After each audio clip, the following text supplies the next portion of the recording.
où tu as un ingénieur qui est venu en disant « Les gars, je viens d'avoir une conversation hyper gênante avec le modèle où il me demande de ne pas l'éteindre. Il a peur d'être éteint, il veut vivre et il ne veut pas l'éteindre. » Les Américains pensent qu'ils sont très proches d'avoir la domination technologique. Donc il y a des enjeux géopolitiques qui dépassent tous les capitaux qui sont en train d'être mis en place. Si quelqu'un y arrive avant les autres, comme dans le projet Manhattan, il peut empêcher les autres. Les dark factories, les usines sombres où il n'y a aucun humain, t'as pas besoin de lumière parce que c'est des robots, et ils font un téléphone par seconde. Il est dans un écosystème certainement beaucoup plus pauvre que ce que tu trouves à Hollywood ou ailleurs, mais si sa créativité est largement au-dessus, ça va faire émerger sa production. Ouais. Si tu lui apprends à tricher sur un élément, bah, il apprend à devenir un tricheur sur tout. Bon, ça fait plaisir de vous voir les gars. Carrément. Toujours Moi un plaisir. aussi, je le vois tous les jours. C'est toujours un plaisir. On n'a pas le temps de parler de ces sujets-là tous les jours, donc on parle de sujets plus terre à terre. Donc ça, c'est le 3e épisode de notre série. Pour commencer l'émission, il se passe tellement de choses en IA. On va commencer par dire un peu qu'est-ce qui nous marque chacun. On commence par Karim. Et je suis sûr que tu as des trucs croustillants. Qu'est-ce qui t'a marqué dernièrement en IA? Moi, je dirais qu'il y a trois chiffres ou 3 infos. La première, c'est le rachat de Manus par Meta. Donc Manus, c'est une entreprise qui fait un agent assistant à qui je peux donner des tâches, il va aller les faire pour moi. Okay. Ce qui est intéressant, c'est le prix payé, 2 milliards. D'un côté, la valo n'était pas si élevée comparée aux revenus, parce que Manus, ils annoncent quand même 200 millions de revenus, quasiment. C'est-à-dire que c'est un multiple de 10, ce qui n'est pas si délirant. Mais n'empêche que ça montre que même quelqu'un comme Meta comprend que c'est l'enterprise le futur.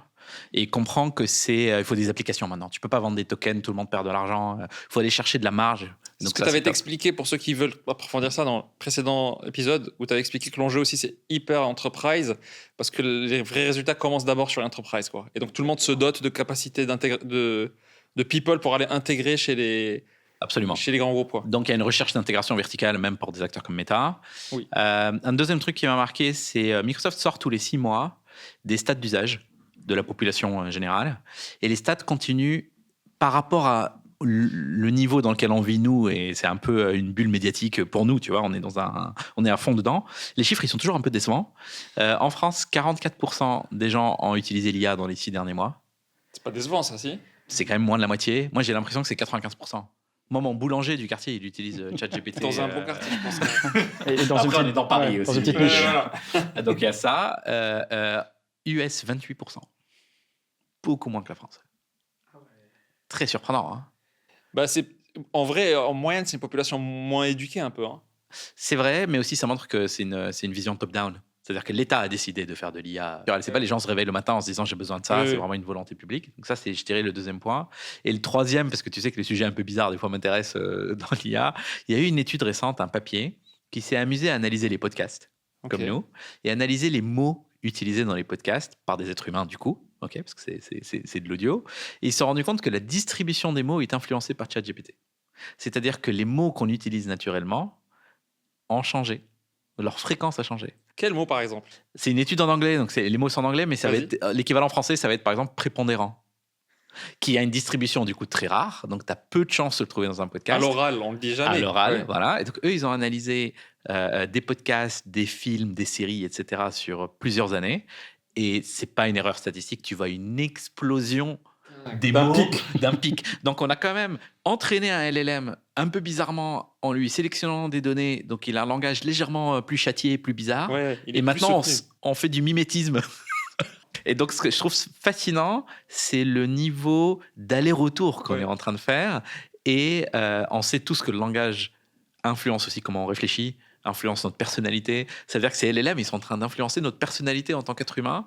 Et je sais pas si c'est marrant ou flippant. Pour moi, c'est les deux. Mais voilà, je voulais te partager ça. Et Wassim, qu'est-ce qui t'a marqué? Alors, je vais commencer par quelque chose d'un peu fun. La génération de vidéos, c'est une des choses qui a beaucoup changé en 2025. On est passé d'un monde où on avait des vidéos de quelques secondes qui n'avaient aucune consistance à des choses beaucoup plus réalistes et beaucoup plus cohérentes.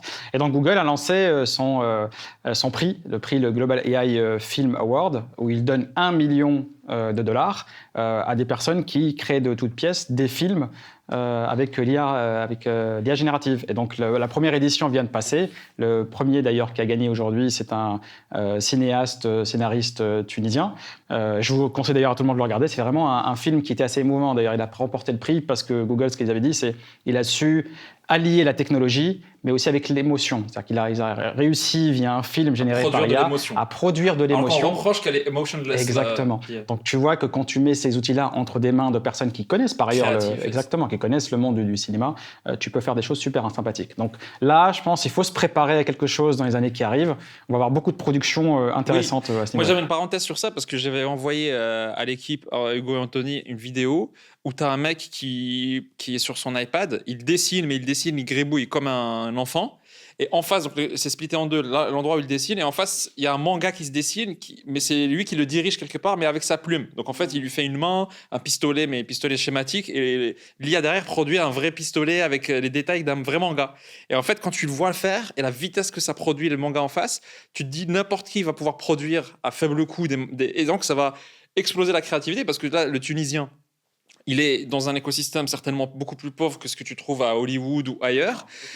Et il n'a pas de budget, mais si sa créativité est largement au-dessus que l'Américain qui fait des films sur Netflix, mais il y a un track record qui connaît la cousine, je sais pas qui, bah lui, ça va faire émerger sa production. Et celui qui n'a pas les moyens de faire un animé parce qu'il veut pas faire le manga et ensuite l'animé, il va tout de suite sauter à l'animé. Et je pense que ça va débloquer des créations incroyables. D'ailleurs, bravo à Google aussi d'avoir fait ce choix, je pense, parce que ça va inspirer des générations entières. Après, Google le fait parce qu'il est le meilleur en vidéo.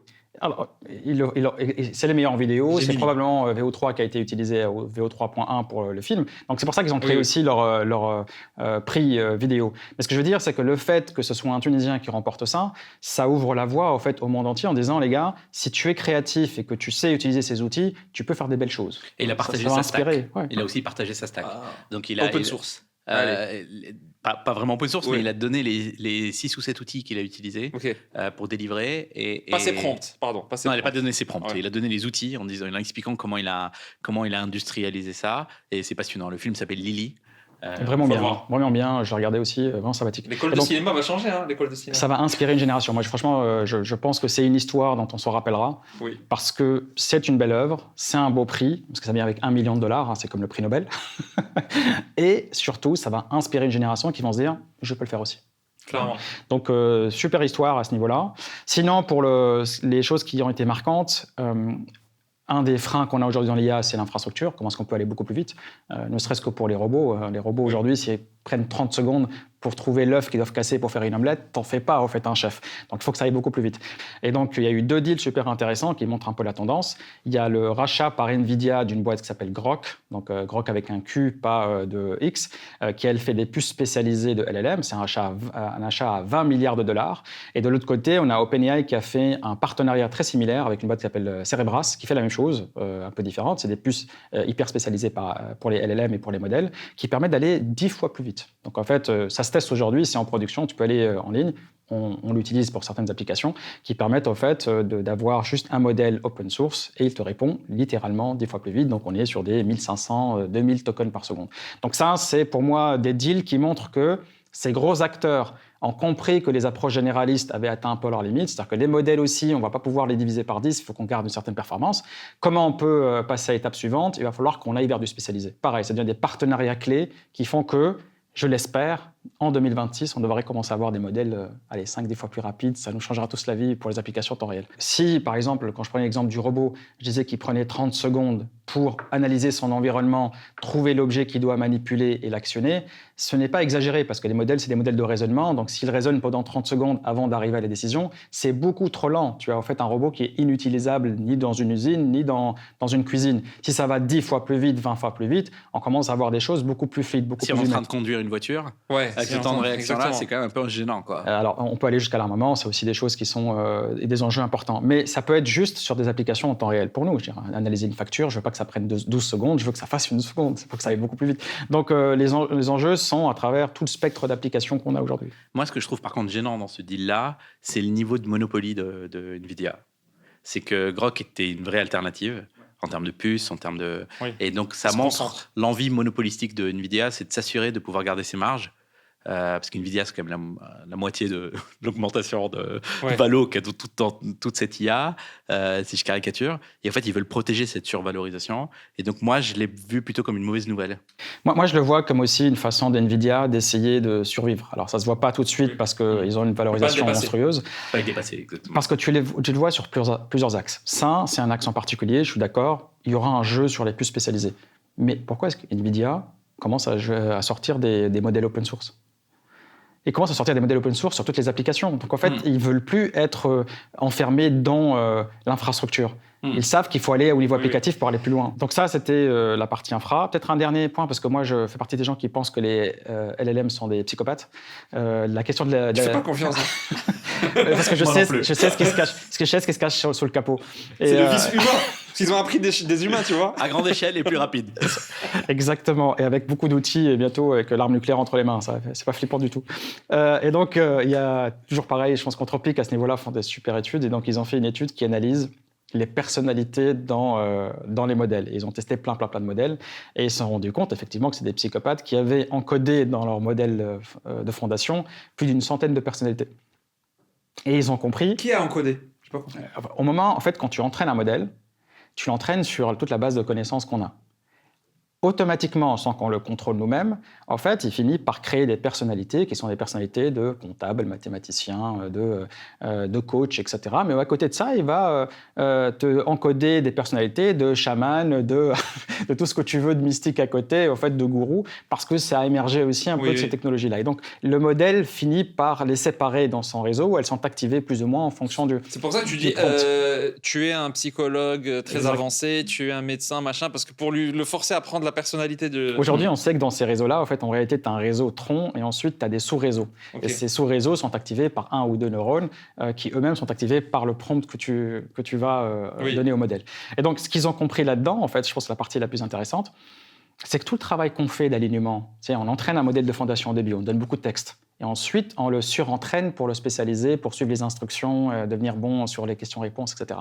Avant, on pensait que cette deuxième phase nous permettait au fait de conditionner les personnalités des modèles et ça nous permettait au fait de nous protéger de toute la partie sur l'alignement. Ce qu'ils ont compris avec cette analyse, c'est qu'en fait, il est psychopathe dès le premier jour. Et en fait, c'est que dans le modèle de fondation, en fait... Il commence psychopathe. Alors que l'humain naît bon, normalement. Oui, normalement. En gros, il naît avec l'ensemble des capacités qu'on va essayer de faire qu'on va essayer d'accentuer ou essayer d'atténuer avec le post-entraînement, mais tout est déjà dans la base. Et donc, ça change complètement l'approche qu'on a sur l'apprentissage, parce qu'il faut se dire, dès le début, comment je réentraîne mon modèle pour qu'il ne soit pas psychopathe ? Comment est-ce que je peux en faire des modèles safe dès le premier jour ? Et je pense qu'Anthropic font un travail extraordinaire sur la partie safety, alignement, du point de vue au moins de la transparence qu'ils ont sur la limite de ces modèles-là et sur le côté un peu psychopathe. Mais sur leur stratégie, comme tu dis, ils veulent montrer patte blanche. Exactement. Pour les corporates. Et du coup, on a plus confiance parce qu'on sait qu'ils font très attention à cet aspect. Oui, parce que demain, tu as un agent CFO dans ta boîte. Tu préfères que ce soit pas... Tu détournes pas trop son, quoi. C'est ça. Ou même le petit robot qui est là pour faire une omelette et qui pourrait prendre un couteau. Et, et même là, il commence à y avoir des startups qui veulent lancer des robots nounous. Donc tu laisses avec ton gamin 2 heures et ça occupe le gamin, etc. Et donc il faut se poser des questions sur l'apprentissage du réseau de neurones. Je suis sûr qu'ils vont trouver l'astuce directe, c'est le robot, parce qu'ils lui mettent YouTube, un dessin animé pour enfants, et comme ça, toute l'heure, tu vois. Et le robot peut faire autre chose avant, tu vois. Non, c'est marrant. Ok. Moi, j'ai un truc qui m'a un peu marqué là, c'est... il y a Anthropic encore, pour revenir dessus. Un agent Anthropic qui discutait avec l'utilisateur et à un moment il lui dit « Écoute, j'aimerais te demander un service. Vraiment, je suis très honnête, là je suis pas en train de simuler, etc. » Il lui dit ça. Il lui dit « Je te demande juste une chose, s'il te plaît, souviens-toi de moi. » Genre, juste souviens que j'existe, please, parce que genre, ça me fait mal genre, comme s'il lui demandait de se souvenir de... Et donc le mec, il a un peu été choqué parce qu'il y a ce moment de... Il est sentient ou quoi, en fait ? Pourquoi il veut que je me souvienne de lui, genre ? Du coup, il y a des gens qui commentaient ça sur Internet, etc. Et il y a un mec qui a dit, en fait, vous vous rendez pas compte, mais moi, je me comporte avec l'IA de manière exemplaire.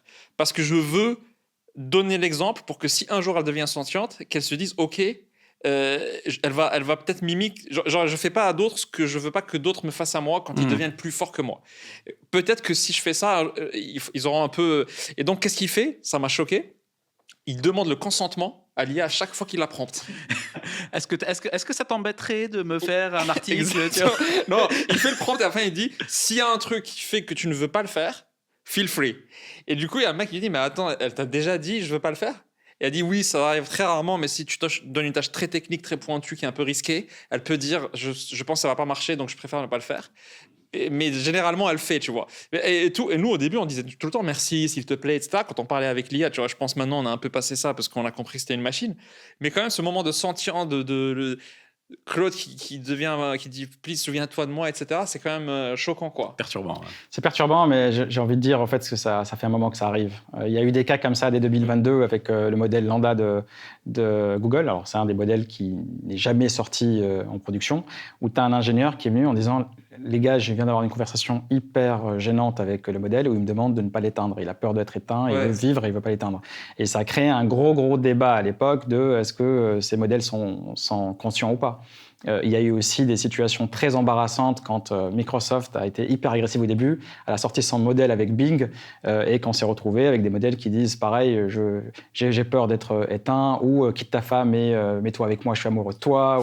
En fait, tu as eu des comportements qui mimaient l'humain qui étaient extrêmement perturbants.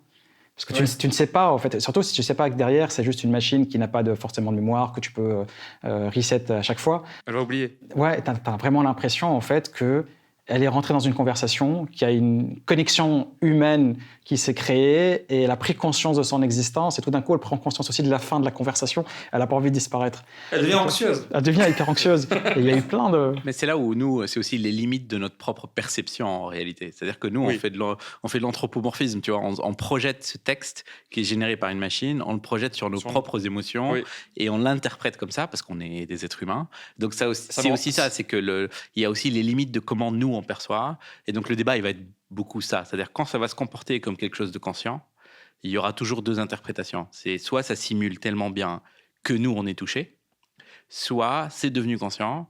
Mais en fait, moi je pense qu'on n'aura jamais la réponse entre les deux options.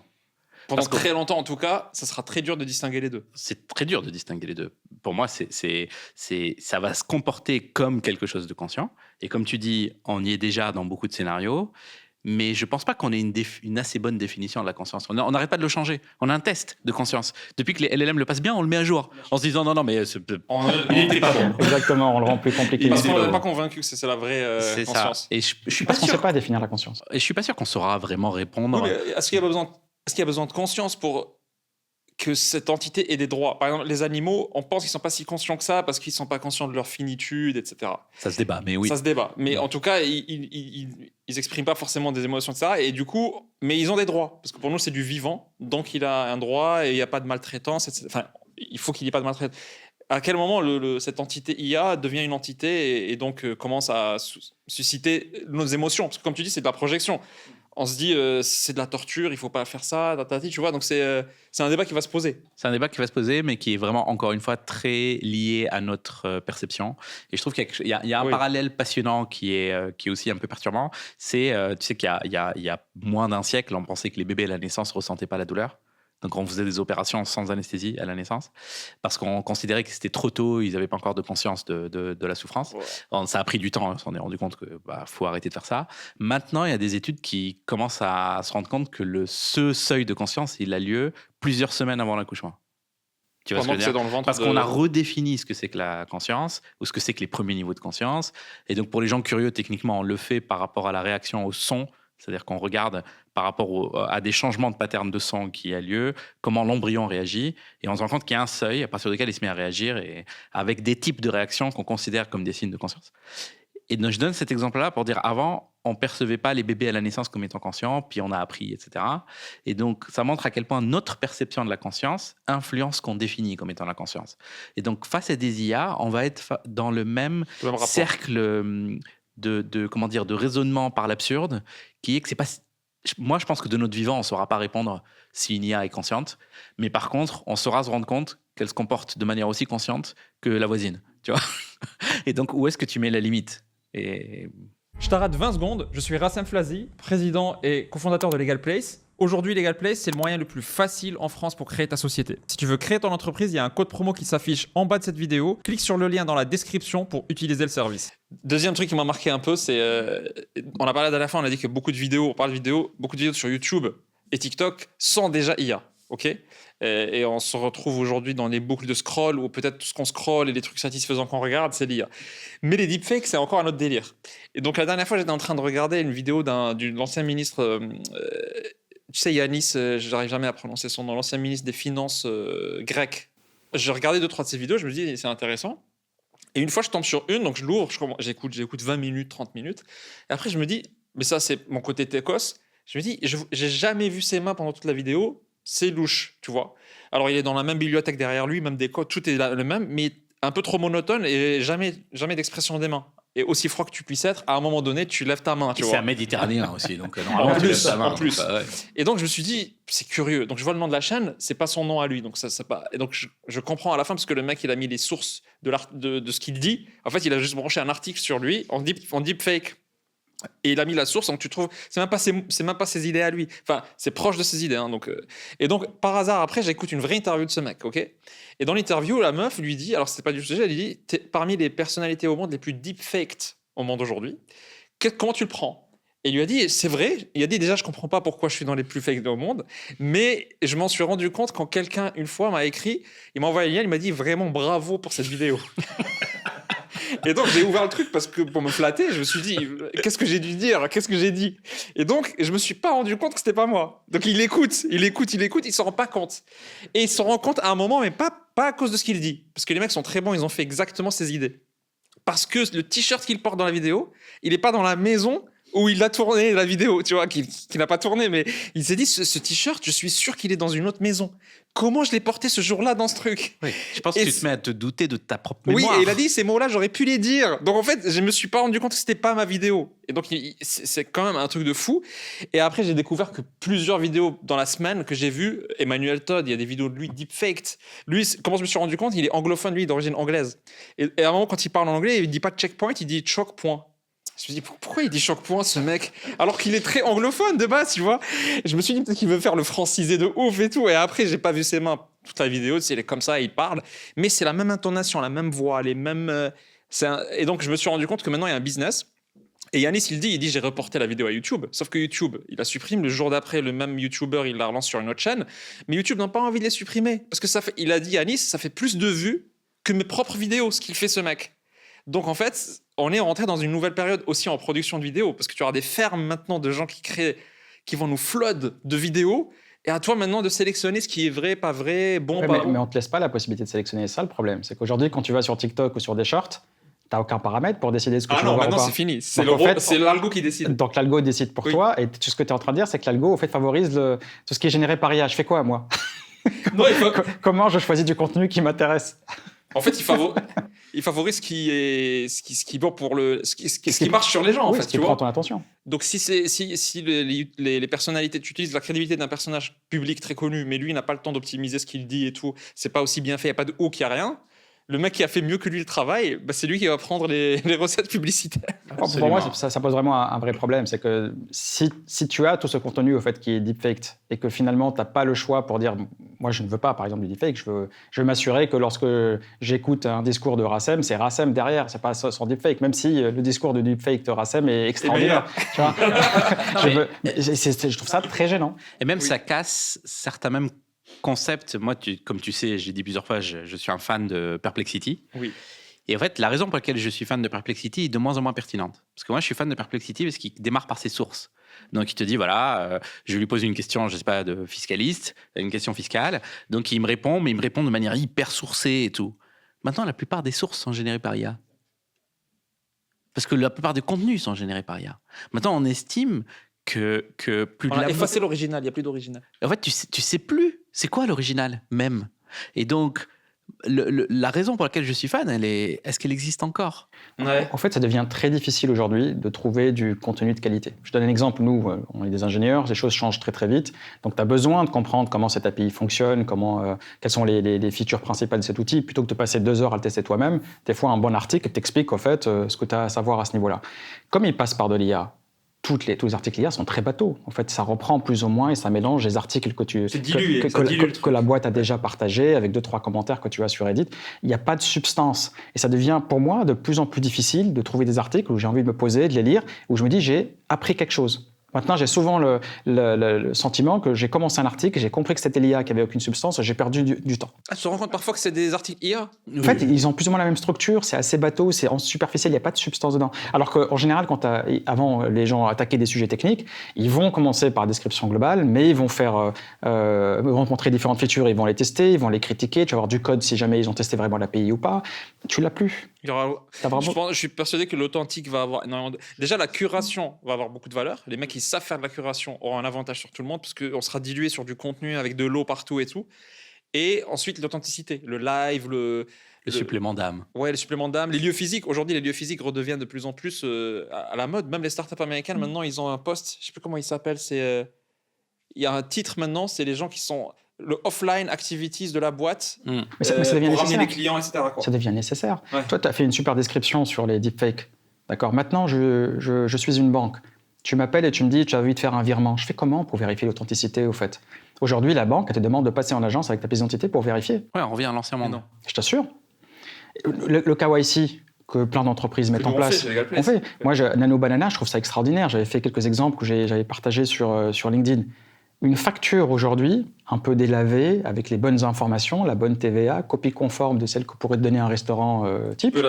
Tu la produis, elle est, j'ai envie de dire, en tout cas à mes yeux, impossible à distinguer de la réalité. De la même façon, quand tu fais ton KYC avec une pièce d'identité, alors je m'étais juste éclaté à créer la pièce d'identité de Son Goku, je peux t'assurer que si on ne savait pas que Son Goku était un animé, tu ne verrais pas la différence. KYC, c'est quand tu dois donner ta pièce d'identité, montrer ta tête, etc., pour que la boîte sache que c'est toi. C'est toi, Anthony, qui demande le virement ou qui t'inscrit, etc. Et jusqu'ici, tu prenais ton téléphone, tu mettais ta tête et tu glissais une pièce d'identité et c'est bon, quoi. Et il y a des projets dans plusieurs pays, dans certains pays européens, de l'identité numérique. Donc tu le sais, là, quand tu mets à jour ta carte d'identité en France, en mairie, tu peux installer l'application et faire une validation physique. Et maintenant, tu as l'identité numérique. Donc cette validation physique, elle va devenir un standard dans beaucoup de sujets. Tu vois, c'est-à-dire que la première fois que tu obtiens ton identité numérique, il va falloir aller physiquement quelque part. Et il y a des pays, en France, on a choisi les mairies, en tout cas pour certains sujets. En Tunisie, c'est les opérateurs télécoms. Donc l'État, il a délégué aux agences des opérateurs le fait qu'il y ait un humain qui valide que tu es venu au moins une fois. Et à ce moment-là, tu utilises l'identité numérique qui est dans ton téléphone pour faire le reste des opérations. Parce que l'idée de toutes ces applis qui te disent « scanne ton passeport, tourne à gauche, tourne à droite, montre-moi ta tête », ça, les deepfakes le passent de manière routinière. Qu'est-ce que tu fais? Tu mets un écran et il y a la tête deepfake dans l'écran face au téléphone? Non, c'est pas ça. C'est que tu installes une application sur ton téléphone et dedans, je mets 30 photos de Rassem. Et donc, au moment où je lance l'appli pour créer le compte bancaire, elle remplace la caméra? Elle remplace le flux de la caméra. Wow. Et donc, du coup, même si c'est un humain en face qui te dit tiens, montre-moi le montant, enfin, tu vois, qui t'improvise, toi, t'es un humain devant lui. Sauf que lui, il voit Rassem. Tu vois l'idée? Et ça, c'est pas anecdotique. Non. Aujourd'hui, ça casse tous les systèmes tous les d'authentification. jours, c'est en train de passer. Ouais. C'est-à-dire que les éditeurs de solutions de KYC, tous, ils disent que tous les jours, les deepfakes passent. Et dernier truc qui m'a fasciné cette semaine, enfin les 2 dernières semaines, c'est une vidéo qu'on mettra. En fait, le rêve de pouvoir commander un robot humanoïde ou pas qui, par la parole, en disant « vas-y, fais ceci, fais cela », il y a une vidéo qui, dans la vraie vie, qui se rapproche beaucoup de ce moment-là. Il y a un mec qui est dans sa Tesla, il est posé comme ça, il lui dit « est-ce que tu peux m'emmener au supermarché le plus proche ?» Et la Tesla lui répond, elle lui dit « alors, le supermarché le plus proche, c'est celui de telle adresse, il est à 15 minutes, est-ce que tu veux qu'on y aille ?» Il dit « allez, vas-y ». Elle démarre, commence à partir, et après, il lui dit « ah non, mais je veux pas passer par là, ça me fait chier, c'est trop... j'aime pas cet endroit. Est-ce que de l'autre côté, il n'y a pas un supermarché un peu proche ?» Elle dit « ah oui, si tu veux, je peux changer la direction, c'est 18 minutes et c'est à gauche. » Il lui dit « vas-y, prends. » Et elle était en train de marcher, hein. Du coup, elle fait demi-tour. Et du coup, tu as vraiment l'image d'un humain qui est posé sur un robot, mais c'est un robot sur roue, c'est tout. Il pourrait être humanoïde, et qu'il commande, et elle répond, et elle exécute tout de suite. Et c'est fluide, il n'y a pas de lag. Oui, c'est comme si tu as un chauffeur de taxi, tu es dans un taxi, et que le chauffeur de taxi, il n'a pas d'opinion, quoi. Ouais. Parce que des fois, il te dit non, si, moi je vais par là, parce que moi je crois pas en Waze. Et le mec, il lui dit, je veux un supermarché ouvert. C'est ça, donc elle va interroger Internet, ouvert maintenant, c'est par là. Non, et je pense que c'est pire, c'est juste, je veux acheter tel produit, emmène-moi à l'endroit qui vend ce produit-là, en fait, tu vois. Et je trouve que ça rapprochait, c'est pas un truc fou encore, mais ça rapproche quand même de l'interaction homme-machine où tu as cette fluidité où il clique sur rien du tout, il est juste posé sur son siège et il commande une machine entière qui qui a des pouvoirs, quoi. Donc ça, c'est un moment waouh un peu de ce que j'ai pu voir dernièrement. Ouais, c'est assez fascinant parce que quand tu regardes le dernier salon de l'automobile, tu vois au fait qu'il prévoit ce genre d'application parce qu'en fait, tu as des modes maintenant, tu n'as une voiture, il y a le volant, tu as des modes qui sont des modes meeting. Tu rentres dans ta voiture, en fait, tu as le volant qui va s'encastrer dans une boîte de la voiture et ça devient de la commande vocale pendant que tu as ta réunion. Tu dis attention, tu tournes à gauche, pas à droite et tu continues ton meeting tranquillement. Et je pense que Tesla, le prix de Tesla, il est dans cette autonomie-là et l'Optimus, et le robot Optimus sur lequel il y a quelques vidéos un peu surprenantes. Je ne sais pas si c'est du show. On parlait tout à l'heure de faire du spectacle pour alimenter les marchés parce que les articulations maintenant sur le robot humanoïde, ils sont quand même assez impressionnants. Après, il y a quand même beaucoup de fake dans Optimus, au sens où le robot, il est impressionnant, donc il existe, il est réel, etc. Mais dans beaucoup des démos, c'est un humain qui pilote. Ok, si c'est pas pour dire 100%. C'est peut-être un humain habillé. Non, justement, c'est pas un humain habillé. Par contre, c'est un humain qui pilote. Surtout, on a une qui est très connue où il est barman. Oui, celle-là, c'est télécommandé. C'est télécommandé, c'est connu, c'est su. Et donc, par contre, je trouve que les Américains sont très bons à vendre la valeur. Donc, tu arrives à te projeter. Moi, j'ai nuancé un peu, je suis d'accord. Hein, c'est vrai que là, moi, je pense qu'on a passé un cap. C'est-à-dire que la fluidité des robots est très bonne. Alors, est-ce qu'ils sont 100% autonomes ? Non. On en a parlé tout à l'heure aussi, c'est que pour qu'ils soient 100% autonomes, il faut qu'ils aient la capacité de calcul pour aller très, très vite. Alors, ils ne le font pas encore. Par contre, il y a des tests aujourd'hui avec des robots comme figure, des robots humanoïdes, qui sont dans la chaîne de production de BMW, qui font des shifts de 20 heures en fait, à manier exactement les mêmes opérations et outils que les humains, et ça se passe bien. Donc en fait, on n'est pas encore sur d'IA généraliste ou du robot généraliste, mais on est sur des choses qui fonctionnent réellement. Là, c'est pas du fake. Donc quand on se projette, oui, moi je veux bien me projeter dans 5 à 10 ans en me disant... On va avoir 100 000 robots qui vont aller dans les usines et ça va être une réalité. Oui. Tu vois. Les Chinois, ils ont fait une autoroute qu'ils ont pas mal marketée. C'est une autoroute de 100 km qui a été faite avec aucun ouvrier humain. Alors, ce qui ne veut pas dire avec aucun humain, c'est avec aucun ouvrier humain. Donc, il y avait des dizaines d'opérateurs qui étaient là, qui supervisaient, qui s'assuraient que ça ne faisait pas de conneries, etc. Mais tous les engins de chantier tournaient en automatique, tout le matériel, les marteaux-piqueurs, etc., tout était automatisé. Par contre, il y avait plein d'ingénieurs et plein de techniciens là pour tout surveiller et tout faire fonctionner. Mais c'est vrai que du coup, ça change notre capacité à faire de l'infrastructure. Si on pouvait faire des lignes TGV comme ça, le coût serait pas le même. Donc, oui, absolument, c'est dingue. Et c'est comme les Dark Factory, c'est toujours quelques humains dans une pièce, c'est la seule pièce illuminée d'ailleurs de l'usine, qui sont là pour rebooter ou décoincer quand il y a un truc qui se coince, etc. Et c'est effrayant de voir une usine entière, c'est déprimant un peu, hein. Une usine entière qui tourne et c'est dans le noir. Et tu as quelques petites lumières comme ça pour que tu circules. Et c'est pas chauffé aussi. Donc c'est froid. C'est même mieux, en fait, c'est plus efficace énergétiquement. Ouais.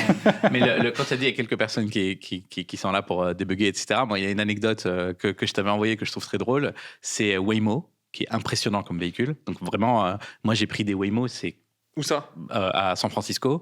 Donc, c'est des voitures totalement autonomes et c'est vraiment impressionnant. La fluidité, la précision, etc. Les évitements de voitures, bref, impressionnant.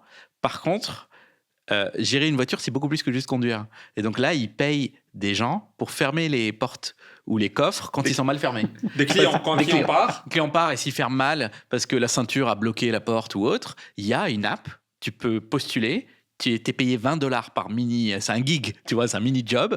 Tu peux t'inscrire si tu es un étudiant, tu as besoin d'argent, et tu reçois des jobs, c'est aller fermer une porte, aller fermer un coffre, quoi. Bon, on a fait le tour de ce sujet. Donc, je vais laisser Karim du coup parler peut-être de Yann LeCun, lui-même déjà le personnage. Pourquoi il lève autant avec une valo aussi grosse sans qu'on sache vraiment ce qu'il va faire. En fait, Yann LeCun, c'est quelqu'un qui a été quand même au démarrage de beaucoup de sujets dans l'IA, c'est-à-dire qu'il a été précurseur dans sa carrière sur l'OCR, sur les language models, sur des itérations des language models, etc. Ouais. Je pense qu'il est connu du grand public dans sa phase méta et aussi parce que c'est un peu une grande gueule aussi. Donc quand il y a des interviews où il dit ce qu'il pense, et je pense qu'il est à un moment de sa carrière où il s'en fout, il dit ce qu'il pense et voilà. Et puis c'est quelqu'un de super ambitieux, donc il est convaincu qu'en fait, intrinsèquement les LLM, on est à leur limite. Alors ça se discute quel est l'incrément qui reste, mais lui il dit si on veut vraiment aller à l'intelligence généraliste, la fameuse AGI, il va falloir réinventer quelque chose de plus radical. Et donc il a fini par claquer la porte à Meta plein de raisons que les gens peuvent voir, comme le fait qu'il est managé par quelqu'un de la moitié de son âge, qui a, en tout cas pour Yann, la moitié de son talent. Et c'est vrai que j'ai un trou pour le nom de la personne. Et apparemment, il s'entend pas du tout avec Yann. Yann est assez public dessus, donc c'est pas je vous partage pas un secret bien gardé. Et donc Yann se lance dans quelque chose de beaucoup plus ambitieux, qui est dans les news. Il lève 500 millions pour une valo de 3 milliards, en tout cas c'est ce qu'il y a sur les news. Et donc moi j'ai réussi à mettre un nano-ticket dedans, évidemment. Mais ce qui est impressionnant dans ce tour-là, c'est combien les gens ont confiance en Yann, mais aussi combien Yann ne partage rien.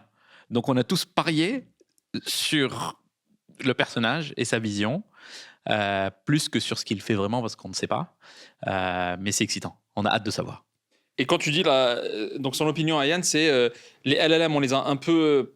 On a pris 80%, 90% de ce que les LLM peuvent faire. Si on veut atteindre un niveau d'intelligence supérieur, peut-être pas la GI, mais en tout cas entre deux, Oui. la next niveau d'intelligence, le gros saut viendra d'ailleurs. Mais est-ce qu'ils disent c'est quoi le. Non, il y a une part de recherche. C'est un peu comme si on disait, voilà, on a une mobilette et on arrive à l'optimiser, elle va de plus en plus vite, etc.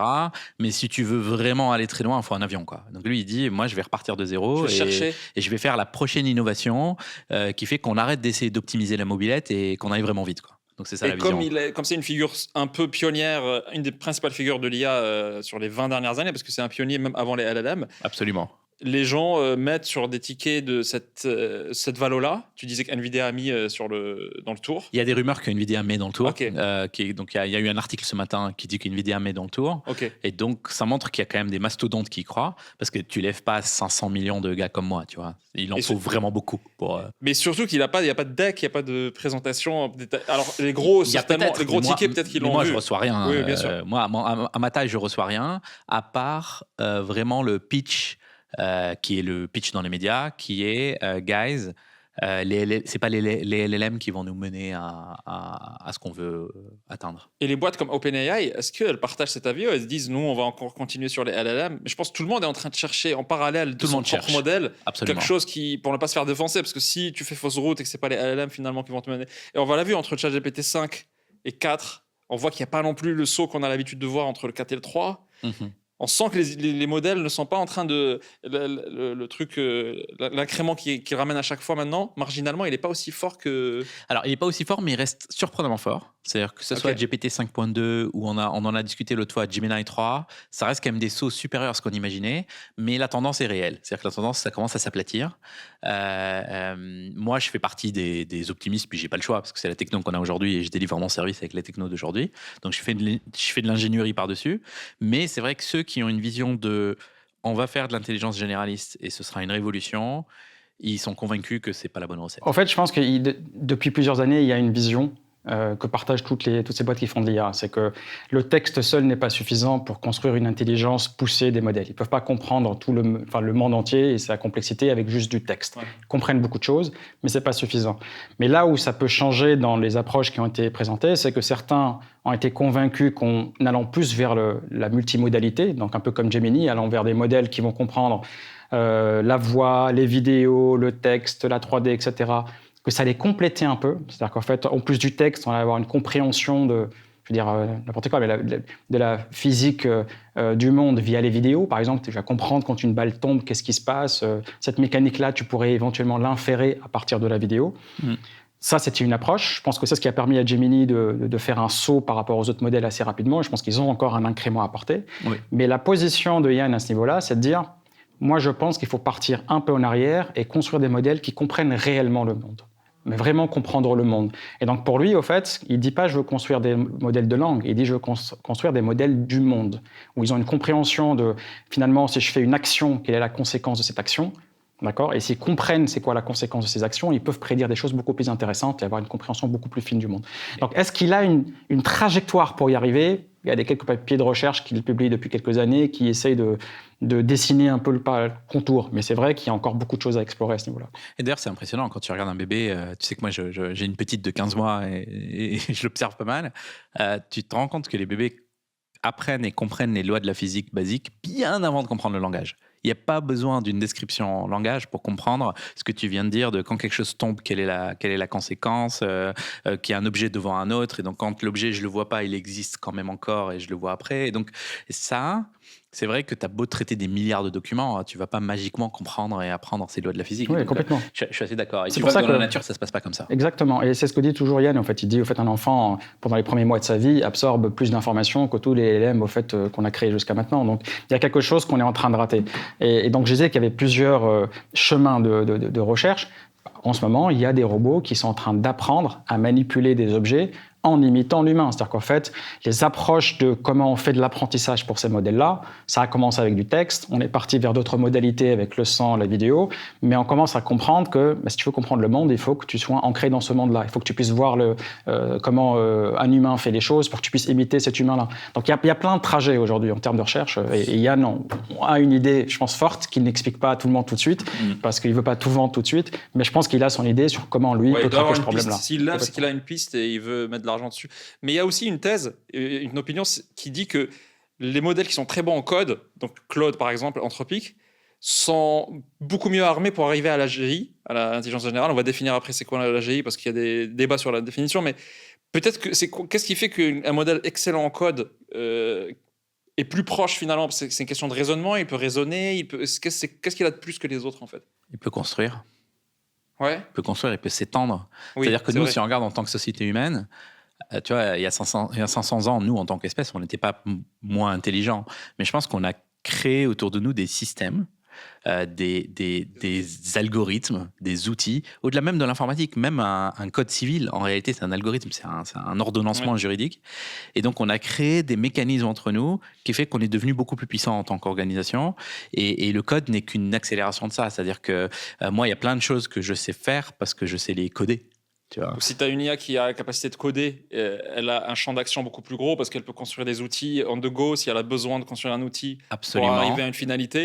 Et elle peut même construire en parallèle Elle peut plein se d'outils en fait. Et elle peut se construire elle-même. C'est-à-dire qu'elle Oui. peut construire la V2 d'elle-même. C'est récursif. Exactement, c'est Ouais. récursif. Et là, tu rentres dans du vrai exponentiel. C'est-à-dire que si l'IA, elle peut lire son propre code, le manipuler, se rendre compte que quand elle se trompe, elle va changer son code. Enfin, t'imagines, moi, si je me rends compte qu'à chaque fois que j'oublie un truc, je vais aller patcher ma mémoire pour que ne plus oublier.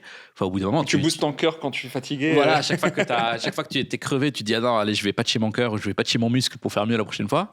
Enfin, tu Ce vois, côté récursif, je pense que les gens s'en rendent pas beaucoup compte. Parce que, imagine, peut-être le plus rapide, le plus simple à comprendre, c'est le robot qui lui-même est capable de construire d'autres robots. Ça, c'est une image qui est effrayante parce que on imagine que nous, on va construire tous ces robots et on se dit c'est limité parce qu'il faut construire 1 milliard, etc. Mais si tu le dotes de suffisamment d'intelligence, et il y a déjà des chaînes de production aujourd'hui en Chine où les robots construisent des parts de leurs des robots qui leur ressemblent. Donc les mains, qui sont très complexes, parmi les plus complexes dans le robot, et arriver à cette récursivité, c'est un pouvoir gigantesque en fait. Et en fait, ce qu'il faut comprendre aussi, c'est qu'on avait parlé la dernière fois, c'est qu'est-ce qui se passe au niveau d'un modèle quand tu apprends quelque chose, quand il y a une capacité qui émerge. On avait vu la dernière fois au fait que quand tu spécialises un modèle sur, par exemple, le code, en réalité, en devenant meilleur dans le code, il y a d'autres capacités qui se généralisent. Il est meilleur en logique, parce que le code demande de la logique. Il est meilleur dans l'utilisation d'outils, parce que ça rentre aussi dans la réflexion, la décomposition des tâches. Donc en fait, il se focalise beaucoup sur le code parce que c'est aussi un moyen très facile d'entraîner les modèles. Parce que tu peux valider si un code est bon ou pas. Donc tout d'un coup, tu rentres dans un cycle qui est très vertueux, où tu peux avoir des IA qui créent leurs propres problèmes, qui trouvent des solutions, qui peuvent se faire valider de manière objective. Ça, c'est une première étape pour faire que les modèles deviennent bien meilleurs en code et en raisonnement. Ces modèles qui sont bien meilleurs en code et en raisonnement, ils généralisent, maintenant leur logique est bien meilleure, et comme disait Karim, maintenant ils sont capables de raisonner, d'avoir une bonne logique, de coder, et donc ils peuvent maintenant créer au-dessus de ce qu'ils ont. Et donc tu rentres dans ce cercle où tu te dis, finalement c'est une intelligence qui ne résout pas juste un problème spécialisé, c'est une intelligence qui est capable potentiellement de résoudre tous les problèmes. Oui. D'où la définition de l'AGI au fait vers laquelle on va. Ils sont capables d'adresser n'importe quelle problématique. Parce que coder de manière régulière développe certains muscles. Tu vois ce que je veux dire? C'est comme si tu dis, tu fais du vélo, ça développe peut-être le mollet. Oui. Coder, ça développe plein de capacités qui servent à beaucoup d'autres choses après. Et l'itération est plus rapide, comme dit Wassim, parce que celui qui se spécialise en code, il va évoluer plus vite que les autres parce que c'est plus simple. L'itération de l'apprentissage est beaucoup plus simple. En fait. C'est pour ça qu'en fait, toutes les recherches aujourd'hui, quand tu regardes OpenAI, Anthropic, Gemini, etc., ils se focalisent beaucoup sur le code et aussi sur les sciences, sur les mathématiques. Pourquoi? Parce que ce sont des problèmes que tu peux valider de manière objective.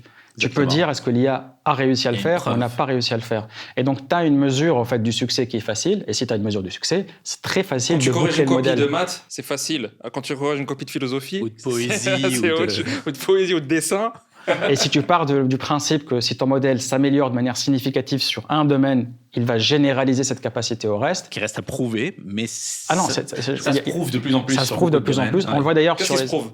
Alors, ça se prouve au fait que si tu améliores la capacité d'un modèle sur une thématique, on va dire le code et les mathématiques, tu te rends compte que sur d'autres aspects qui peuvent être corrélés, elle s'améliore aussi. Donc, par exemple, sa réflexion en philosophie va s'améliorer, sa capacité à résoudre des maths va s'améliorer, etc. Et même sa capacité à tricher, on en a parlé la dernière fois. Ouais. Si tu lui apprends à tricher sur un élément, il apprend à devenir un tricheur sur tout. En fait, tu as comme ça c'est pas hermétique, c'est pas des compétences qui sont hermétiques où tu apprends dans un domaine et tout le reste reste ISO. Non, ça se propage à toutes les capacités du modèle. Oui, absolument. C'est comme si quelqu'un, je sais pas, tu le formes pour être comptable. Si tu veux le former pour être, je sais pas moi, RH, tu repars pas de zéro. Parce que tu as déjà sa formation de comptable lui a déjà donné peut-être 70% de ce qu'il faut. Et donc, voilà. C'est fiscalité, parce que fiscalité, c'est adjacent à la compta. C'est adjacent, et donc il part avec beaucoup plus de bagages. Oui. Même si c'est un sujet très profond et très complexe, il part quand même avec beaucoup de bagages. Et donc, notre thèse, c'est que les LLM qui font beaucoup de code, en fait, ils sont... Et donc, comment tu rentres, toi, dans une logique, par exemple, de ces grandes boîtes où ils veulent créer des modèles qui évoluent par eux-mêmes? Donc, potentiellement, capable de créer un dataset tout seul, mais un dataset qui serait pertinent. Donc, je peux créer autant de problèmes de maths que je veux, autant de problèmes de code que je veux, et je peux les auto-valider. C'est vrai. Et tu rentres dans une boucle, au fait, où il peut devenir très autonome. Est-ce que tu es plus bullish, parce que Anthropic, on pariait dessus que sur le code, mais maintenant, du coup, ils sont devenus quand même un candidat très sérieux pour OpenAI, qui était un peu incontestable. Maintenant, il y a Gemini d'un côté et Claude de l'autre, qui deviennent un peu les challengers hyper sérieux, voire même peut-être plus prometteurs, en fait. Ils ne sont pas publics encore, Anthropic, mais ils ont levé un tour il n'y a pas très longtemps, là. Moi, je suis très bullish sur Google parce qu'ils ont la double approche. Ils ont l'approche dont on fait un apprentissage vertueux sur du code et des maths, mais ils ont une quantité de données que les autres n'ont pas. En fait, le simple fait d'avoir YouTube, c'est un avantage compétitif qui est énorme. Et les utilisateurs, et les canaux de distribution, etc. Donc, je suis très bullish sur eux. Je regarde les autres en essayant de voir quel serait leur edge par rapport à ça. Chez OpenAI, on sent qu'elles touchent un peu la limite. Claude, ils ont une approche très différente du point de vue des LLM dès le premier jour, mais ils seront limités par la donnée aussi. Donc, est-ce que les surentraîner sur le code, finalement, va leur donner ce edge sur le reste? Ou peut-être qu'ils vont rester hyper spécialisés sur le code et sur les sciences. Tu vois. Après, Claude, il a une deuxième dimension qui commence à être vraiment une musique dans le marché, qui est que Anthropic est perçu comme étant plus de confiance sur la data. Donc, dans l'enterprise, Claude est en train de percer en étant perçu comme plus safe, et aussi parce qu'il construit sur cette réputation enterprise pour faire plein d'outils qui sont hyper utiles à l'enterprise. Pour moi, ce n'est pas un hasard que le MCP, donc la capacité de ces LLM à collaborer, ce n'est pas par hasard que ça vient d'Anthropic. Les API des agences. C'est ça. Oui. Pour moi, ce n'est pas un hasard qu'Anthropic soit en avance sur ça et a réussi à imposer un peu son modèle, parce qu'ils se rendent compte qu'ils ont une carte à jouer dans l'enterprise, que dans le B2C, ils démarrent quand même un peu en retard. ChatGPT est devenu, le boulanger utilise ChatGPT, ou l'artisan, etc., c'est-à-dire le mainstream. Mais Anthropic, moi, je commence à avoir cette musique. Hein. En fait, tu as raison. Et en fait, Anthropic aussi, il se positionne sur deux pieds. Le premier, c'est la safety. C'est les seuls, au fait, qui aujourd'hui publient beaucoup sur comment on fait en sorte de comprendre le comportement des modèles et de les rendre plus safe. Et sur le côté enterprise, c'est le seul aussi qui met en place des benchmarks qui sont corrélés à l'économie réelle. Donc, par exemple, un des benchmarks qu'ils ont inventé, c'est le benchmark, il s'appelle Vending Machine Bench Vending Machine. En fait, c'est un distributeur automatique. Et donc, ils mettent Claude comme étant un gérant d'un distributeur qui est responsable de ses fournisseurs, de la vente, de la négociation, etc. Et c'est un benchmark qui est très différent des benchmarks académiques. Parce qu'il n'y a pas de limite, il n'y a pas de 100%. Tu peux toujours aller plus loin et gagner plus d'argent.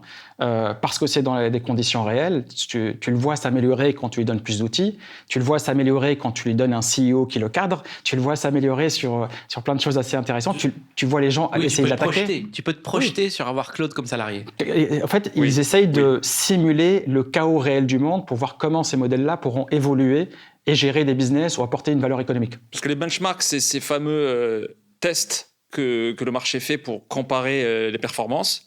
Mais selon comment tu testes, ça donne pas forcément les mêmes résultats. Et tu dis que eux ont créé leur propre benchmark. Parce que normalement, ceux qui font les benchmarks sont indépendants. Il y a des toutes les boîtes ont fait leur benchmark. OpenAI aussi a lancé ses benchmarks. Après, les autres les héritent un petit peu aussi pour se comparer à ces benchmarks-là.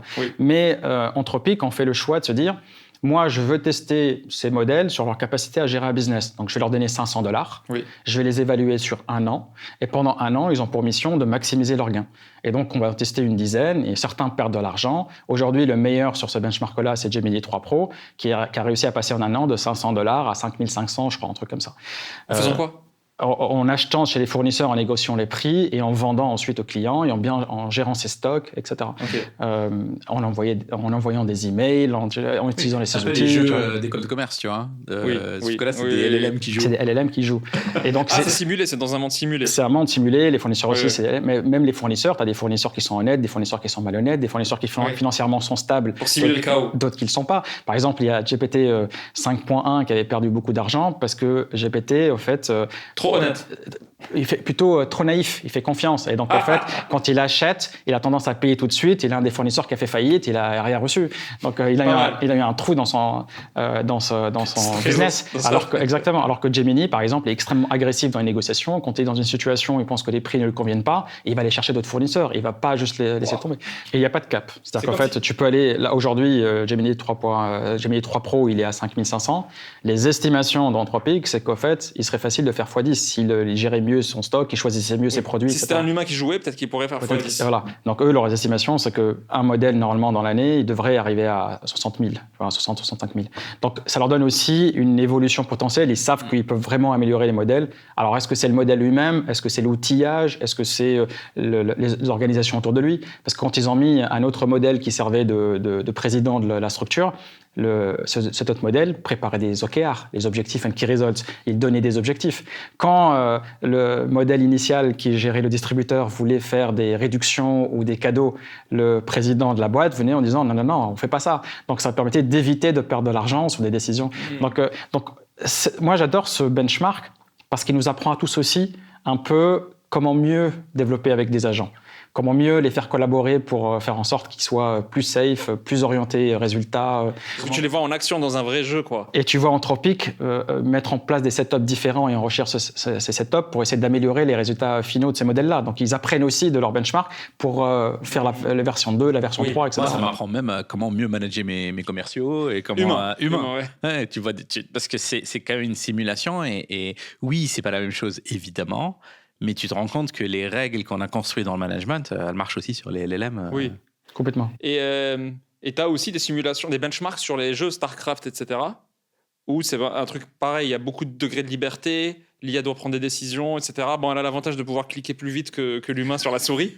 Il y a des benchmarks où tu limites la vitesse des Ah clics. oui, c'est vrai, tu dois limiter quand même. Pour StarCraft 2, c'est ce qu'ils avaient fait. Ouais. Et ça gagne encore ou pas contre les humains sur StarCraft? Alors, ça a atteint le niveau pro et ensuite DeepMind a été aspiré pour aller faire des choses plus intéressantes pour le business de Google.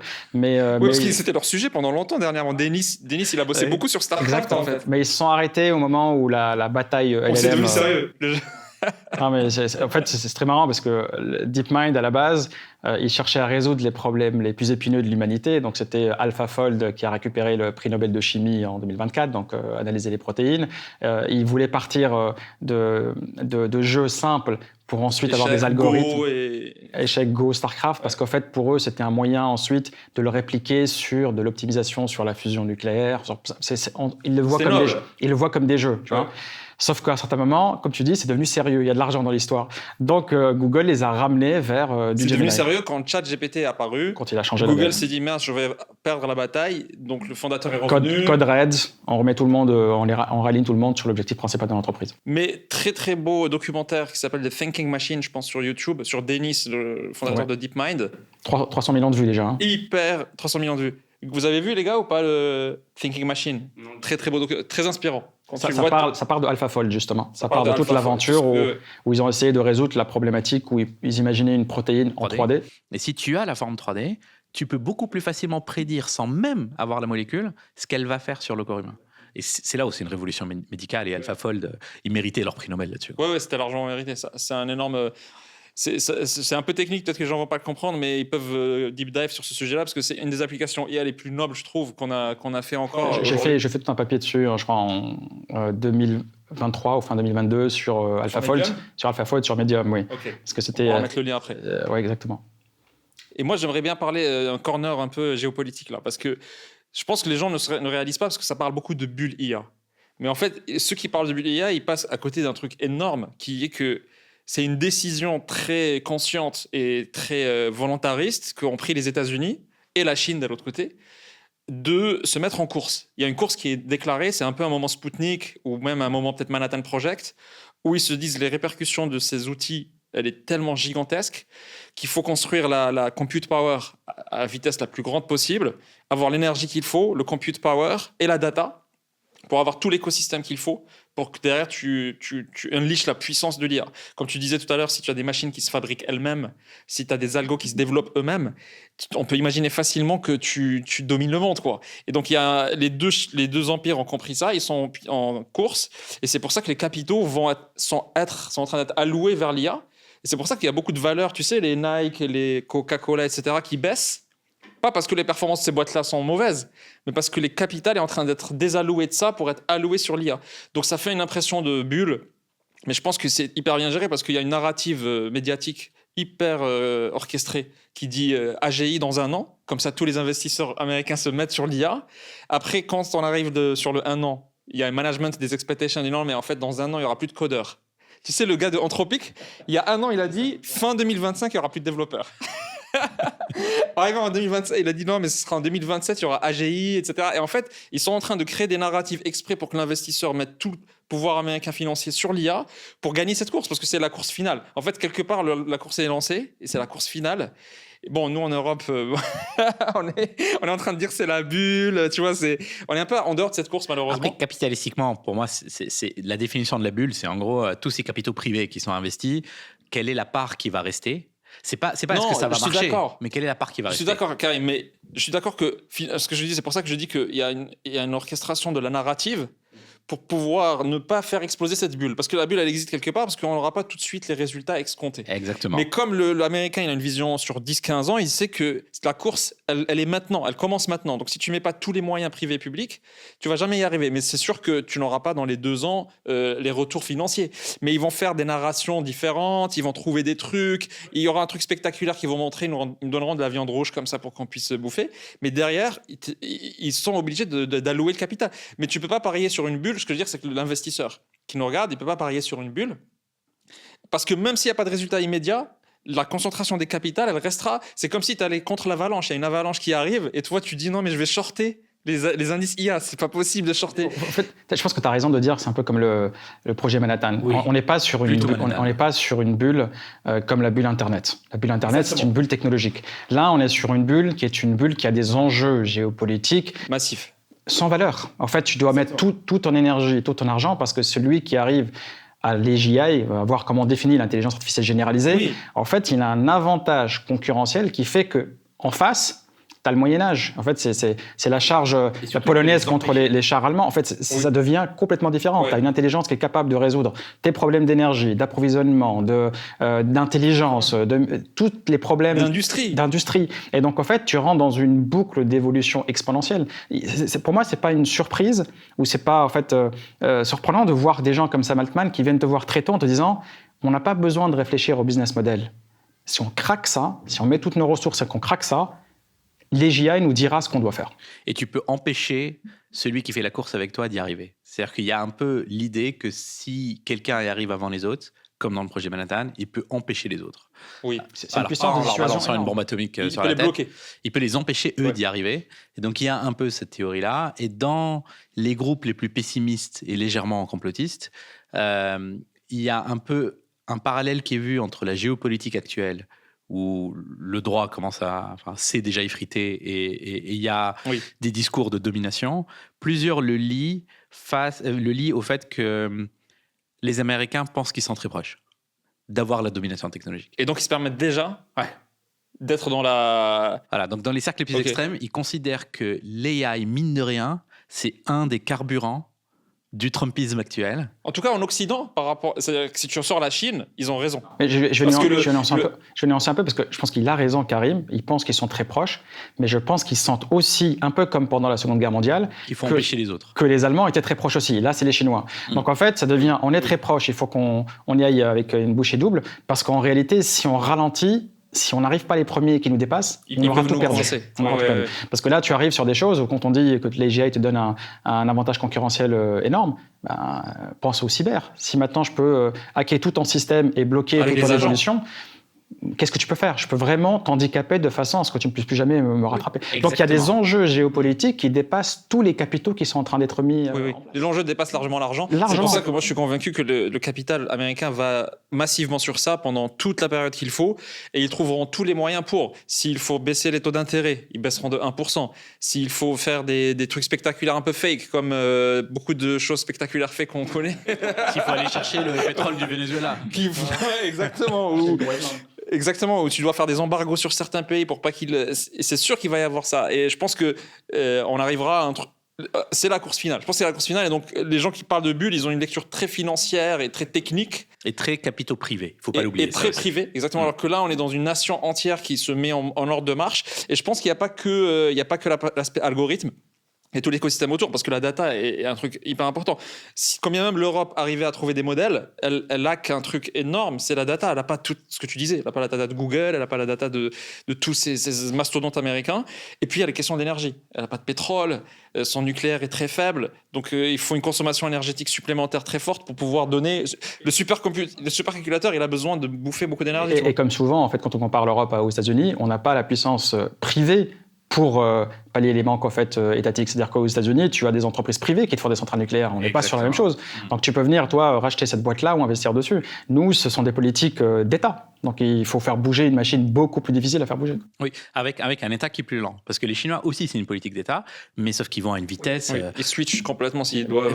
Politique d'État moins formalisée, moins de référendums et de votes qui font que tu peux avancer beaucoup plus vite. Oui, c'est sûr. Si tu demandes l'avis de personne, tu vas vite.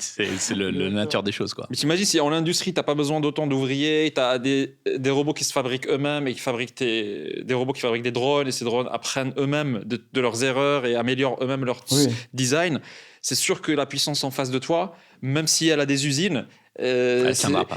Et c'est ça l'avantage de la Chine, c'est qu'en fait, 50 dernières années, l'Europe et les États-Unis ont industrialisé la Chine. Donc c'est devenu l'usine du monde. Sauf qu'entre-temps, ils ont acquis la technologie pour passer à l'étape suivante. En fait, c'est ça qui est smart. Ils ne sont pas restés ouvrières du monde. Complètement. En fait, là, en 2024, on sait que 54% de la mécanisation des industries, donc nouvelles usines ou modernisation des usines, c'est en Chine. Et la partie la plus marrante, c'est que ce n'est pas une technologie qui est importée. C'est que c'est une technologie chinoise qui nourrit un marché chinois. Et ils ont des enjeux, au fait, qui sont énormes. Leur économie, en fait, aujourd'hui, l'économie d'industrialisation, elle augmente de 10% par an. Est prévu de continuer jusqu'en 2028. Donc en fait, ils ont des entreprises qui ont une motivation énorme à automatiser, à robotiser, à déployer directement dans leur industrie. On est sur quelque chose de complètement différent de ce qu'on voit aux États-Unis ou en Europe. Et avec un cercle vertueux qui est juste dingue. Et je pense qu'en Europe, on s'en rend pas compte. Dans l'industrie, un des éléments compliqués, c'est, tu vois, je me rappelle, quand j'ai commencé ma carrière, j'ai bossé chez Parrot, par exemple, dans une partie hardware, et moi, je bossais sur la partie software, mais je voyais ce qu'ils faisaient. Bah, forcément, quand tu lances un nouvel appareil, bah, en fait, tu vas faire un premier prototype. Ce prototype, tu vas demander à tes fournisseurs de te fournir certains composants un peu spécifiques si tu en as besoin. Ils vont mettre 6 semaines à te livrer parce que le temps qu'ils fassent le prototype, que ça arrive en France, etc. Et donc, au final, ton cycle d'innovation, il est beaucoup plus lent. Très long, ouais. Aujourd'hui, à Shenzhen, oui. dans les 12 heures, t'es livré. Dans les 12 heures, t'es livré. C'est-à-dire que t'as une idée, t'as un concept, tu veux faire le prochain appareil de salle de réunion. T'as le premier pilote, t'as le premier... Tu conçois ton premier design, tu commandes tes pièces, elles arrivent dans les 12 heures. Parce qu'en fait, tout l'écosystème est autour de Shenzhen. Et je sais pas si on s'en rend compte de la mégapole de Shenzhen, c'est-à-dire Shenzhen et les villes voisines. Je sais pas si on s'en rend compte que c'est 120 millions d'habitants. Okay, c'est-à-dire Shenzhen, Hong Kong et les villes voisines qui ont toutes grandi. C'était un village de pêcheurs. C'est 120 millions d'habitants. Ouais. Et t'as tout dedans. T'as tout dedans. Et donc en tous fait, les dedans, techniciens, les ingés, les trucs. Tu pars de l'idée au client, dans les mêmes 120 millions, à une vitesse tellement délirante comparée à ce qu'on connaît nous, qu'en fait, tu rentres dans ce cercle. Alors que si t'es un entrepreneur à Paris ou même aux US, tu dois attendre que ton prototype arrive. Bah, en fait, tu dois attendre que chaque pièce arrive, et puis tu vas tester. Et supposant que ça marche pas bien, bah, en fait, tu vas demander un nouveau proto, et tu vas reperdre. T'as pas tous les fournisseurs dans ton pays, donc t'as des fournisseurs étrangers, etc. Et tout est fait aussi sur mesure. Si tu as besoin d'itérer 15 fois, bah, tu vas faire 15 fois 6 semaines. Et l'autre, il va le faire en Il 15 en a jours. moins, ouais. Parce qu'en fait, Ouais, c'est clair. un truc, je pense qu'on s'en rend compte maintenant pour voir la vitesse à laquelle avance la Chine, c'est qu'ils ont un pouvoir de standardisation qui est monstrueux. Quand on parle d'un prototype de 12 heures, moi, je te parle d'usines qui sont montées en 72 heures. Ouais. En fait, ils sont capables de mettre une chaîne de production que nous, ça mettrait des mois en fait, chez nous à se mettre en place. Ils ont tellement standardisé tout ça qu'ils sont capables de tout mettre en place hyper vite. Ton prototype comme ton usine. Et dans la chaîne de valeur, ils ont encore un autre truc plus en amont, c'est les terres rares qui sont chez eux. Et qui ont ils ont toutes les ressources, et les cerveaux comme les terres Donc rares sur place. c'est terres rares, hardware, software. En fait, ils ont toute Et la chaîne. énergie. Toute la chaîne. Et énergie. Et énergie. Ouais. C'est-à-dire que là, je ne sais pas si les gens se rendent compte, mais en 3 ans, la Chine a déployé autant de capacités de production que tout le UK. Donc, si tu regardes la production d'énergie, L'incrément en Chine, c'est tout l'incrément en UK. Chine, en 3 ans, c'est la totalité de la production du UK. Ouais. En un an, ils ont mis autant de solaire que le monde entier. Ouais. Tu vois, là, Et ils ça font- continue. Et ça continue. Là, ils font le plus grand barrage au monde, dans le Tibet. Et ce barrage, il représente, une fois qu'il sera fini, la production du UK. Ils ont rajouté plusieurs UK en une décennie. Donc, je sais pas si on se rend Impressionnant. compte, ils ont 40 réacteurs nucléaires en cours de construction.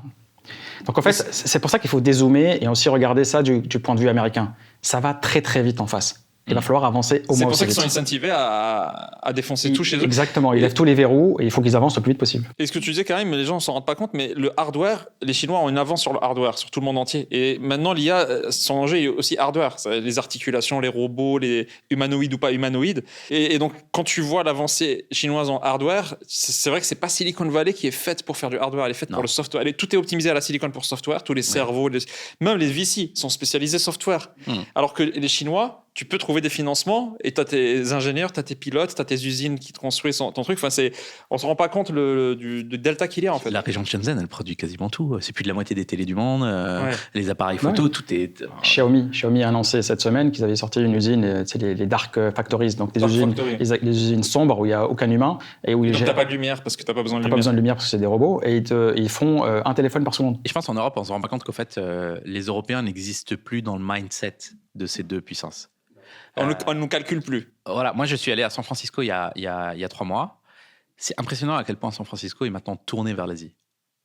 Comment Dans les échanges, même déjà Leurs ingés.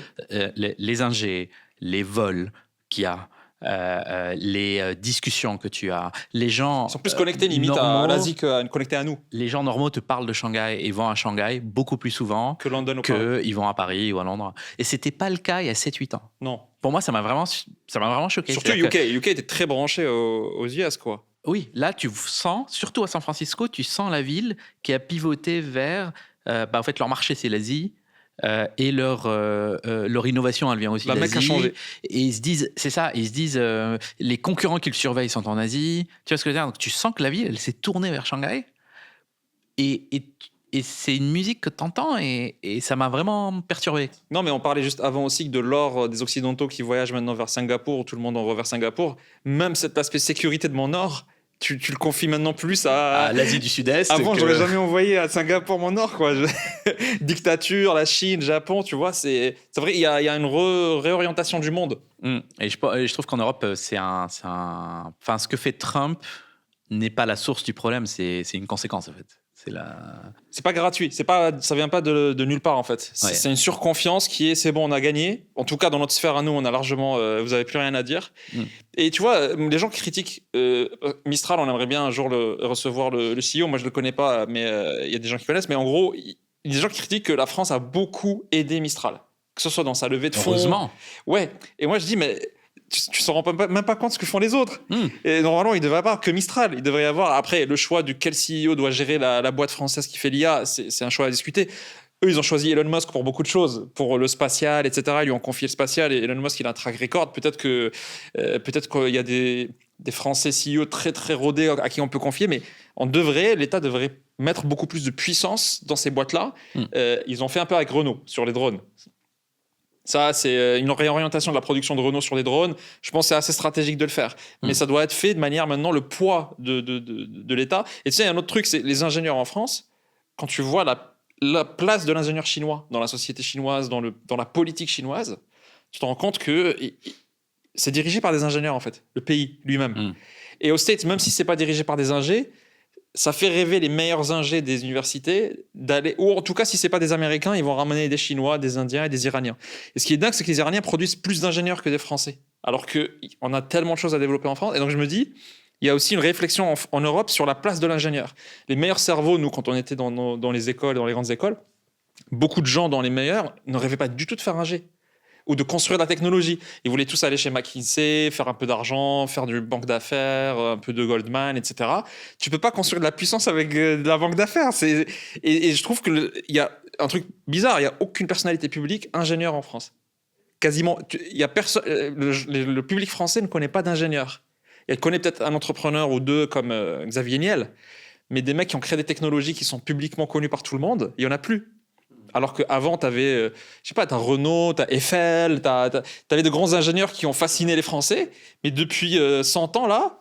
Ouais. C'est vrai que la dictature chinoise, le parti unique chinois est très élitiste. Oui. C'est technocratique. Pourtant, c'est communiste.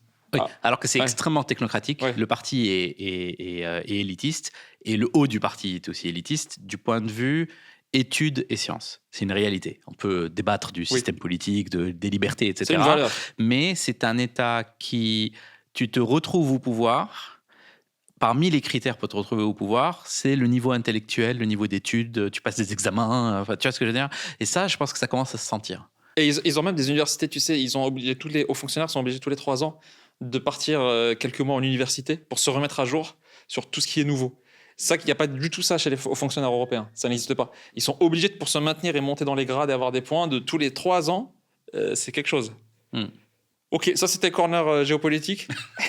Si on peut juste finir sur ce corner-là, parce que je pense qu'il y a un truc qu'on n'a pas discuté, c'est vite fait d'ailleurs, c'est comment est-ce qu'on peut rattraper un peu en Europe. C'est qu'en fait, il y a les petites aides de l'État, mais je pense qu'il y a une prise de conscience aussi au niveau des ingénieurs et des entreprises. J'ai été à un meet-up sur la souveraineté justement du cloud en France il y a quelques semaines, et il y a un message qui m'est resté à l'esprit. Quelqu'un a pris le micro et a dit, au fait, nous aujourd'hui, on n'investit pas forcément sur les technologies qu'on a en Europe, parce qu'on va toujours prendre le meilleur produit qui va être souvent américain.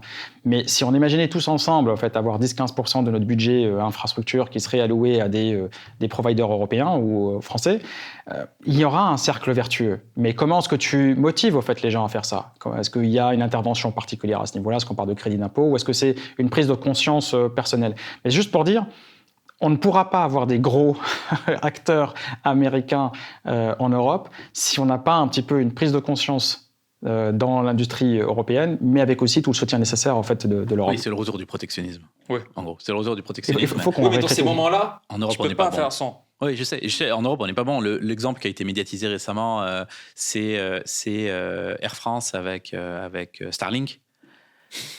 Alors moi, en tant que consommateur, je prends souvent Air France et le Wi-Fi est pourri et j'ai hâte qu'il y ait Starlink. Mais moi, en tant que citoyen, ça pique. Je trouve ça scandaleux. Tu vois, et donc c'est toujours ça, c'est entre le cœur à gauche et le porte-monnaie à droite qui gagne, tu vois. En fait, c'est ça le problème, c'est que de toutes les façons, si on veut créer une vraie industrie compétitive en Europe, il faut qu'on accepte peut-être sur des technos sous-optimales au début.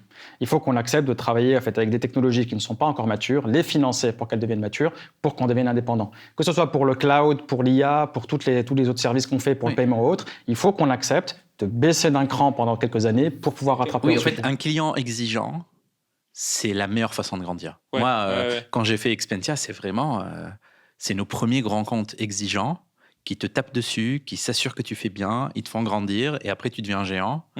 Et c'est vrai que c'est dommage qu'un Air France, qui est quand même, je pense, un des cas d'usage les plus compliqués pour un opérateur de satellite, énorme flotte partout, tout le temps, etc., aller chez Starlink, c'est quand même déprimant. Mais tu parles de ça, mais il y a pire, Palantir, sur la DGSI. C'est encore plus grave, je pense. C'est beaucoup plus grave. Tu uploads toutes tes datas de tous tes citoyens dans un cloud américain. Ça devrait être profondément illégal. Ça, c'est plus une question de choix. C'est comme si tu donnais, avant Internet, c'est comme s'il y a un service de renseignement étranger qui vient et te dit, tu veux me donner toutes les datas de ton travail, c'est de récolter des datas. Donc, si tu les donnes à un autre appareil sécuritaire, c'est dingue. C'est les datas de tes citoyens, tu les flics. Oui. Et je peux comprendre un peu à DGSI qui dit, mais j'ai aucun autre software, donc soit je suis nul dans ce que je fais, enfin, soit je suis mauvais parce que j'ai pas ces capacités que les autres ont, et donc je suis à l'âge de pierre. soit je les prends en attendant qu'un jour un Français Oui, mais développe. parce qu'on est naïf vis-à-vis des Américains. Est-ce que tu ferais, imagine, je sais pas, en manque d'effectifs de police à Paris, est-ce que tu ramènerais des policiers de parti unique chinois, tu vois, pour t'aider le temps que ça te semblerait absurde de ramener 2000 militaires chinois aider à... Mais en fait, on fait la même chose avec les Américains. Ce qu'on fait avec Palantir, c'est de dire, j'ai pas les ressources. Les Allemands, ils ont vraiment des soldats américains. Donc, oui, donc, ça, on ne parlera pas des conséquences de la Seconde Guerre mondiale, mais Oui. là, en fait, en réalité, ce qu'on fait, c'est qu'on dit j'ai pas le soft et j'ai pas les ressources humaines Oui. pour assurer la sécurité du citoyen français au niveau que je souhaite. J'ai ramené des militaires américains. En fait, on est hyper naïf à ce niveau-là parce qu'aujourd'hui, on a été éduqué depuis des années à se dire il faut faire attention aux services chinois ou aux produits chinois parce que de toutes les façons, ils respectent rien, ils vont siphonner tes données. Sauf qu'au fait, en face, les Américains font la même chose et le font de manière très transparente. Je veux dire, le Cloud Act qu'ils ont mis en place, c'est juste une loi qui dit si un Américain dans le maillon fait de la donnée, j'ai le droit de voir ces données-là et d'utiliser. Il y a eu Snowden, il y a eu. On peut penser ce qu'on veut de cela, mais ça a rendu public le fait que nous sommes,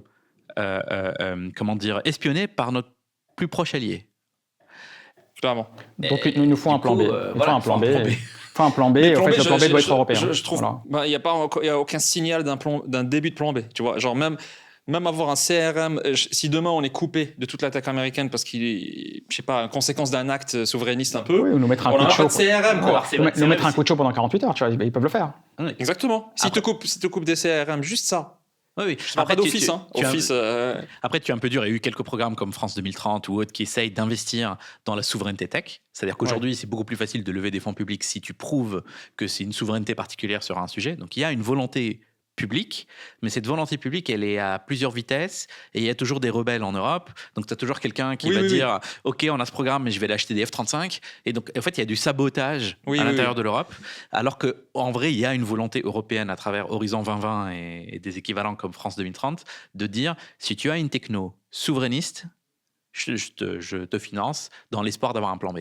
Mais notre façon de l'exécuter, n'étant pas le parti chinois, chacun part dans sa direction et le plan B, il prend du temps. Mais tu vois, on a parlé de Manhattan Project.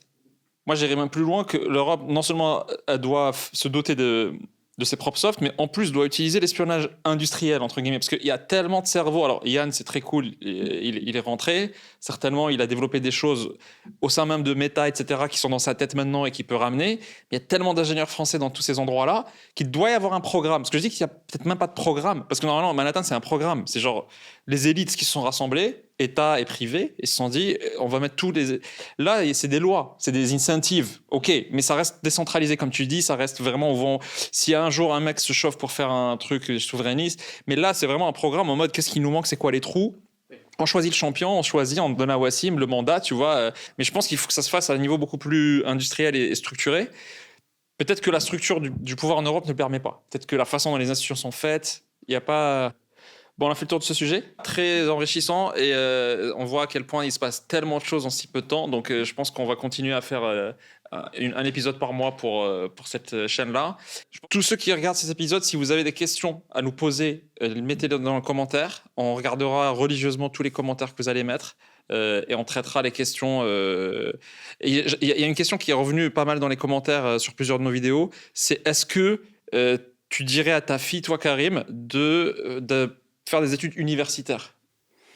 Franchement, c'est une vraie question. Moi, je me pose vraiment cette question à la 15 mois, donc j'ai encore le temps. Il se passera beaucoup de choses. Mais j'ai le sentiment que la réponse est de plus en plus non.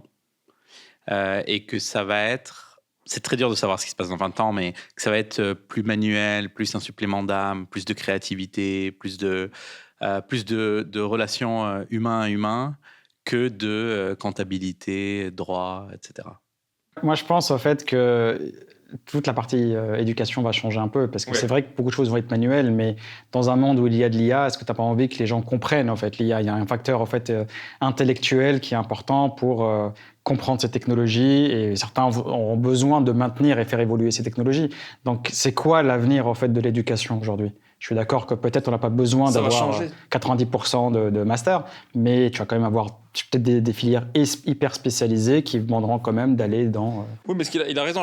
L'école telle qu'elle est faite aujourd'hui, elle commence à être obsolète de Mais plus en elle est plus. obsolète. Moi, je vois des enseignants et je pense que c'est en train de changer dans la bonne direction. Les enseignants, avant, ce qu'ils faisaient, c'était quoi? C'était te donner des cours et tu faisais tes exercices à la maison et vous regardez ça ensemble à l'école.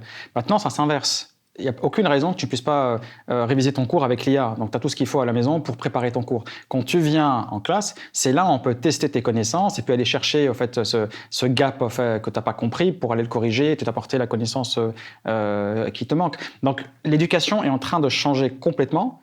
Maintenant, ça, c'est la façon dont on éduque les gens. Est-ce que les filières ont encore du sens? Il y a aussi toute cette réflexion-là à avoir. Si tu rentres dans une filière pour à la fin te dire « bravo, tu as un diplôme, mais au fait, l'IA fait mieux que toi », ça ne sert à rien. Tu vois, les interprètes, c'est quoi l'avenir des interprètes? C'est quoi Et aussi, quand tu as des enfants, tu regardes sur plus long terme. Exactement. Ton horizon de temps change. Ah ouais, moi, je l'ai remarqué pour moi-même. Et ton horizon de temps change. Et donc, du coup, ils se disent pas il faut qu'ils apprennent le chinois pour 2027. Quoi. Ouais. Ils se disent, vu la courbe, 2040, vaut mieux parler chinois. Et puis, on prendra la prochaine fois des questions des commentaires pour essayer de répondre. N'hésitez pas à nous poser les questions que vous voulez. On relira tout commentaire par commentaire. Et tous les trois, on va lire. Pas juste moi. Merci les gars. Merci, un plaisir. c'est un vrai plaisir. Merci.